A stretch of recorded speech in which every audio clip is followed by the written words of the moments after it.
Hi guys, welcome to another video. On this video, we're going to discuss about the pollution.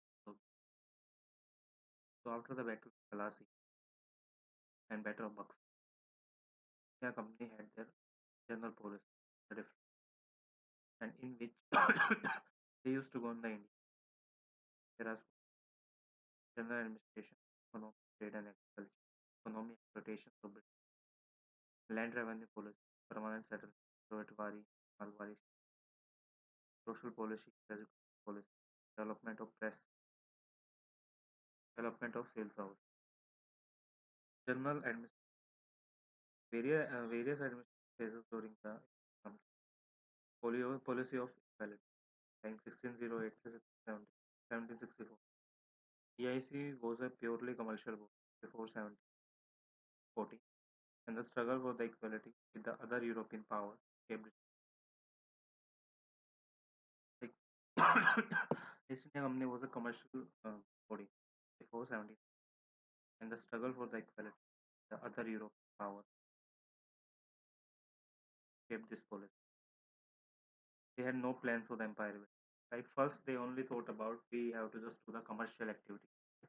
We don't want to settle here, and the French ambition made them come up with their own politics. But the French also have the ambition political power. Turning point, Carnatic force, capture of the Arcot by Clive. So these are the turning points. After 74, 1740, India Company started becoming equal, the local prince. Battle of Plassey, Battle of Buxar, Treaty of Halifax. Policy of Buffer State, 1764, 1880. The Treaty of Allahabad led to the emergence of India Company as a dominant power. Subsidiary alliance.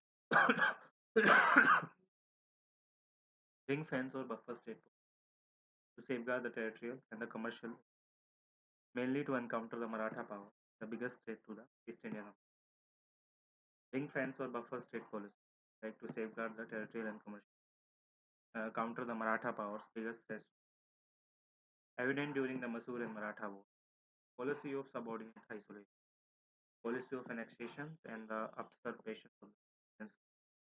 During the term of Francis Hastings, under this policy, as many as 145 natives central India, 20 in Rajputana and 140 in Kathiawar were brought into the summit.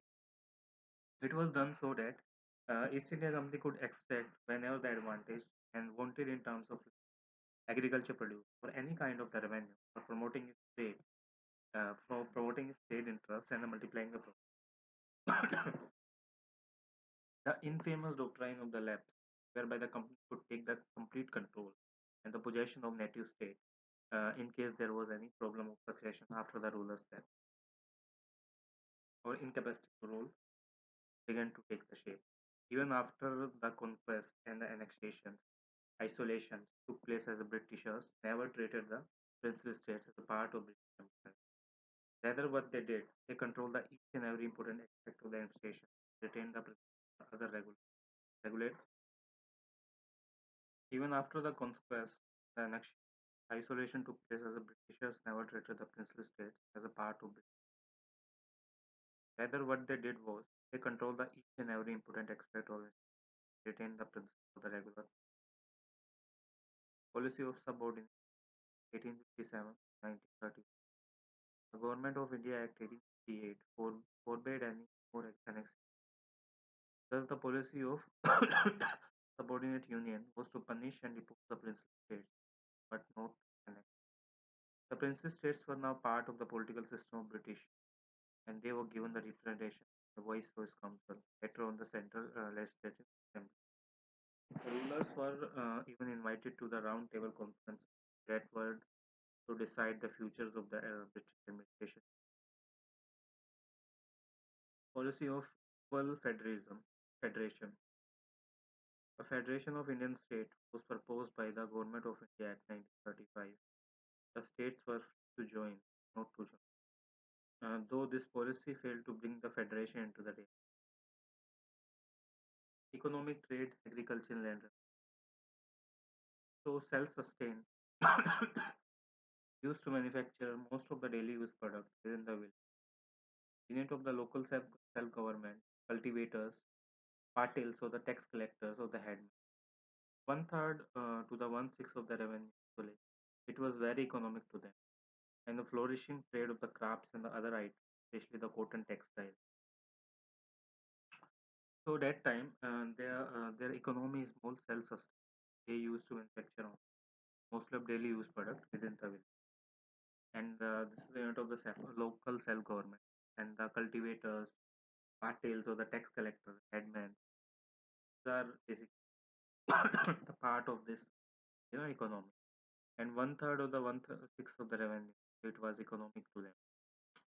Flourishing trade of crafts and other items, especially the cotton textiles, that market. Economic exploitations of the British, disruption to the traditional economy. English policies led to rapid transformations of the India's strong economy to a colonial economy, maximize the benefit from the land and agriculture. The self-sufficient rural economic pattern was disrupted because that replaced by the British goods, and they totally ruined the traditional culture of the structure of the Indian economy by imposing the harsh revenue demands. Many famines was caused by 1767 71. British policy toward the Indian handicraft. The European companies began arriving on Indians from the 16th century, and as far as traditional handicraft industry and the production of objects of art were concerned, India was already ahead, far ahead of the other countries in the world. The textile were the most important among the Indian industry. Cotton, silk, woolen products were sought after all over the world. Muslims of Dhaka, carpets of Lahore, shawls of Kashmir, embroidery works of Banaras, dhotis and dupatta of Ahmedabad, chikan of Lucknow, the silk borders of the Nile. So these are the basic some famous cotton and woolen products all over the world. For the silk products, some small towns of Bengal, besides Malda and Murshidabad, were very rarely famous. Similarly, Kashmir, Punjab, the west of Rajasthan, famous woolen garment. Besides the textile, India was also known widely for its shipping, leather, and the metal industry. Ivory goods, woodworks, jewelry were other widely sorted after the Indian. The ruin of the Indian industries, particularly rural articles, proceeded after the introduction. Like there is the availability of the cheap European products these in the local town. Cotton weaving, spinning industries were the worst. High import duty and the other restrictions imposed on the imports. The company encouraged the cultivation of raw silk in Bengal while imposing the service restrictions of the sale of the finished products. This led to the sharp decline in the demand for the traditional luxury. The decline of the cities and towns to the low livelihood, the pressure on it. Beside the industrial revolution to the invention of new industrializations in the at the same time this led to deindustrialization. Power looms replaced the hand. Finally, the new communication transport facility brought about a revolution in the public. But now conditions were with the introduction of railways and steamer service. Concrete roads were laid to connect the country's agriculture to the land. So, what are the factors in the disintegrations of the village society and the panchayats were stripped of their traditional power, land settlement, judiciary, executive functions, various land settlements. The concept of private property came into being. New classes like money lenders and go for the commercializations of the illegal farming led to the destructions of the self-sufficient rural economy. The industrializations of country. India become an importer of manufacturing and the exporter of raw material. Rural societies and economy of India will change forever. Land revenue policy. So need for the land revenue. For its purchase of Indian handicrafts, the other goods. East India Company did not want to bring money from England, rather generate the huge revenue from the Indian land purchase the goods. To meet the cost of the conquest of the whole of India, of the British. pay for the employment of thousands of Englishmen to meet the cost of economy and administration. The initial counterproductive policy, high revenue demand, leading to the famine, made them. This led to the permanent settlement, Rotwali system, and Mahalwari system. So, permanent settlement. In 1765, the East India Company acquired the Devani rights and Bihar, and the company decided to manage the land revenue directly. At this stage, the idea of fixing the land revenue with a permanent amount and the system was Jagidari, Isfedari, Malpujari. Bone Hastings starting giving up the annual lease of land holding 1770. Itaidari. Itaidari was the precursor to the permanent and a tax for land every between the 1786 to 1790, permanent settlement was rolled out. Cornwallis changed the end to 10 cases in 1770, and since it was for the 10 years, so it came to know permanent. The person behind the policy was Sir John Shore. Permanent settlement was introduced in Bengal and Bihar in 1793 by Lord Cornwallis. It had the five special features. Revenue collectors or jamidar were made the landlord, and the owner of land as a longer paid the revenue. Cultivators were reduced to low status of the main land. The right of the ownership, jamidari, was heir heritage transfer. It was transferred. He could not pay the fixed revenue. They could mortgage or sell the land. The revenue was fixed for 10 years, could not change. Bidding of revenue rights, if necessary, given to the highest. This proved to be the problematic for the farmer.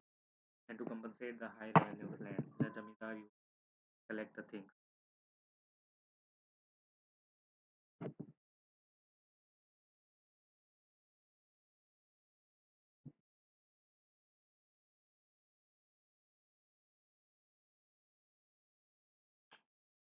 So collected tax was shared between the zamidars and East India Company.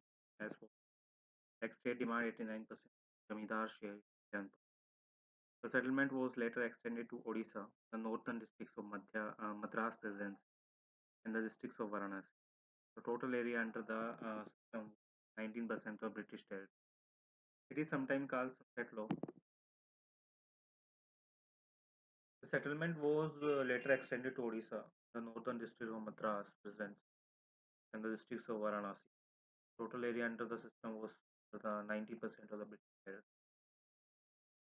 It is sometimes called sunset law. Zamidar had to pay the revenue amount East India Company for the sunset on the fixed rate of it. Drawback of permanent settlement. Zamidar shares on the tenant was not fixed. Tenants were evicted frequently at the whims of Zamidar. Harassments of tenants by the Zamidar becomes a major problem. Collectors, EIC refused to make the allowance for the times of floods and the natural disaster. Tax demand was higher than in the land. So drawback of permanent settlement. Zamindar share from the tenant. Not tenant were evicted frequently by the whims of Zamindar. Harassments of tenant by Zamindar become a major problem, and the collectors or India Company refused to make the allowance for the times of drought, flood, and the other tax demand was higher than that in the England at the time. As a result, many zamindars immediately fell into absentee landlord, new landlord living in Kolkata. Royatwari settlement. The Royat means cultivators in Persia. Establishment of the Britishers' rules in Southwest India brought a new problem of land settlement. The Royatwari system was thus introduced by Sir Thomas Munro in 1820. Major areas of introductions, including the Madras, Bombay, parts of Assam and Kurk, remnants of the British. The settlement was made directly by the actual cultivator. Cultivators forced to recognize as the owner of land. And there, there was no intermediary like Zamindar, the peasants, and so long as he paid the revenue time, the peasants was not affected from. Besides the land revenue, fixed for the period from 20 to the revenue rates. The Rotwari systems were 50%. If the lands were dry, the 60% increase. At least the rate was lesser than the permanent levy was not based on the actual revenue of the land, but instead on estimate of the potential of soil. The system also failed that it was certainly not possible to correct the revenue.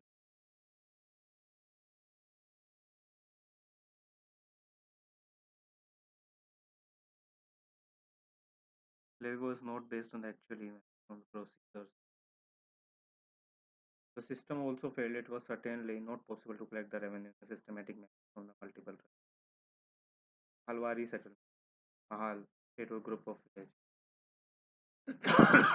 Introduced in 1833 by Holt McNeice, a modified version of Zamindari settlement, the Mahalwari settlement was introduced in the Ganga Valley and the northeast provinces, part of central India and Punjab. The settlement was to be made the village by village, with the village head leaders of community, Nambardar. So Nambardar was not the owners of land like the permanent settlement method, but cultivations was carried out individually. The revenue was paid collectively. The state demand was 95%, later lowered to the 60%. The British system were vastly different than the traditional land revenue. The land was made a sellable commodity to realize the revenue, and it was often auctioned off. The farmer could pay off. The EIC's land revenue system based on the excessive demand in addition to the restricted inflation, even in the times of failure of the reign, coupled with the new conception, corrupt judicial administration system, turned the Indian ruler economy upside down. The effect of these drastic changes are still felt today, as the India in 21st century still trying to uplift its power from poverty, poor elds, money lenders, and my rate. So what are the permanent settlements? So permanent settlements in 1793. Who? Lord Carnival, Governor General Lord Carnival. State demand rate 89%. Bengal, Bihar, later Odisha, and North Karnataka and Varanasi. Rotwari systems. Sir Thomas Munro, 1820. Lord Francis Hastings, 15% dry and 60% irrigated. Madras, Bombay, Kurg as a part of Assam. So social policies, fixing the right to 1757, not bother. Because the EOIC was a purely commercial body and it the Christian missionaries followed and sometimes preceded the company post in India. The proselytization of preaching of missionary accompanied with the opening of schools, orphanage and dispensary. This is the reason we see the more Christian in South India as the initial settlement was around the coast only. Right? That is the reason there is a more South Indian peoples in South India because initial settlement or initial conversion were around the coastal areas. That's why all the heroines in the South India and Kerala region because that's a coastal area and that's why there are the more Christians there. The dual system of Bengal, first time when the Britishers were concerned with the social welfare.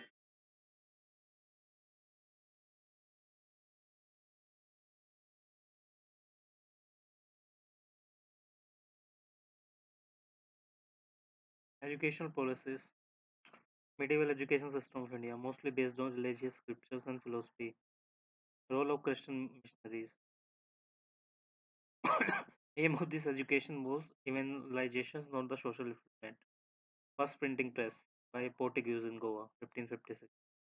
First major printed material in India, Bible, because that's influence of the Krishnaris. East India Company's early efforts, 1781, Calcutta Madras, promotion of Calcutta Madrasa, promotion of Islamic studies, Sanskrit College, Jonathan Buchanan, Banaras, study the Hindu law. 18, Fort William College, Calcutta, to train the company servant in Indian language. 1870, Hindu College, Kolkata, Raja Ram Manohar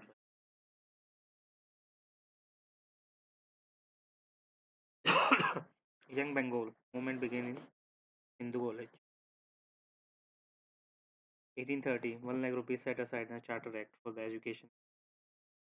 It was not sanctioned for more than 10 years. Orientalist or Anglicist controversy. Debate started upon how the money is spent in the India, according to Indian culture of European culture. Final debate was sold by McLaren Minute. GG of India, William Bentinck, accepted the Anglistic view of the Maclay. Object of British government, promote the European literature and science. No funds for the vernacular language learning. Wood's Dispatch in 1854. Charles Wood prepared a dispatch on education, considered as a Magna Carta of English education. This document was first comprehensive plan for spread of the education in India, asked the government to assume the responsibility for education of masses. Recommendations recommending the English as a medium instructions for the higher studies and vernaculars at the school level. Vernacular primary schools in villages, Anglo vernacular high schools, college at district level, universities in Kolkata. Laid the stress on female and vocational education, on teachers training. Laid down that education imparted in government institutions. Recommended a system of grant in aid to increase the private enterprise. Hunter Mission, appointed by the Viceroy Lord Ripon to review the progress of education. So this is complete.